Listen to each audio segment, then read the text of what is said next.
அன்பு கரங்களில் அடைக்கலமானது அழகிய பொம்மை. ஆண்டவன் கருணையில் வாழ்ந்திடும் ஏழ்மை அதுவே உண்மை.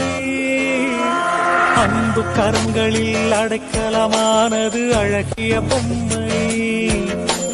ஆண்டவன் கருணையில் வாழ்ந்திடும் ஏழ்மை அதுவே உண்மை. சிலர் அது புதியது பழதானால் அது சிலர் வாழ்வினை புதிதாகும். சிலரது உடைமைகள் உருவிழந்தால் அது சிலர் உறவாயுருமாறும். பூங்குயில் தினம் பாடும் இங்கே ஆசையின் பல்லவி.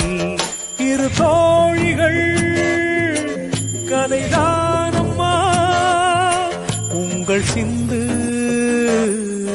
பைரவி.